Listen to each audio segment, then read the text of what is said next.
నేను చాలాసార్లు చెప్పాను. మోడీ ప్రభుత్వం ఎప్పుడూ ఇస్తానే ఉంది. రాసే వార్తలో తేడా తప్పించి జరిగేది జరుగుతానే ఉంటది. మనకి నచ్చినప్పుడు ఒక రకంగా రాస్తాం. నచ్చనప్పుడు ఒక రకంగా రాస్తాం. వాస్తవంగా ఏది ఇప్పుడు మనకి ఎంతని చెప్పారు చంద్రబాబు గారు సీఎంగా ఇప్పుడు రైల్వేస్‌కి సంబంధించి 9,151 కోట్ల రూపాయలు ఈ ట్రిప్ ఇస్తున్నారు. అశ్విని వైష్ణవ్ నిన్న లెక్క చెప్పుకొచ్చారు. అందులో అమరావతికి ఒక వంతెన కట్టడం, అదే లైన్ వేయడం ఇట్లాంటిది ఒకటి. అట్లాగే మిగతా అంశాలు చెప్పుకొచ్చారు.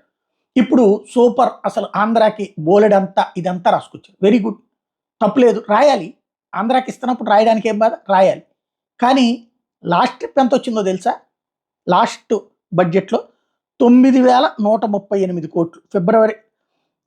జగన్ సీఎంగా ఉన్న టైంలో ఫిబ్రవరి 1, 2024 రైల్వే బడ్జెట్‌లో ఏపీకి కేటాయించిన నిధులు 9,138 కోట్ల రూపాయలు. ఇప్పుడు బాబు సీఎం అయిన తర్వాత అది ఇంకో 20 కోట్ల రూపాయలు పెంచినటువంటి అంశం. అంటే ఇక్కడ ఈ పెంపు అన్నటువంటిది జరిగింది. అప్పుడు 9,138 నుంచి ఇప్పుడు 9,151 కోట్ల రూపాయలు. ఇది అంటే అప్పుడేమో ఏమి సాధించారు అన్నటువంటిది. అప్పుడే కదా ఓటాన్ అకౌంట్ బడ్జెట్ పెట్టిన టైంలో ఆంధ్రాకి మొండి చెయ్యి, జగన్ అంతా చేతకాలేదు, అసమర్థుడు అని విమర్శించారు ఇయే పత్రిక. ఇప్పుడు ఒక్క 10 కోట్ల రూపాయలు ఎక్కువ రాగానే 38 అంటే 40, 20, 13 కోట్లు ఎక్కువ వచ్చింది అంతే. బట్ అద్భుతం అంటున్నారు. ఎందుకంటే మనకు నచ్చినప్పుడు సూపర్, నచ్చకపోతే వేస్ట్ అని మాట్లాడతాం.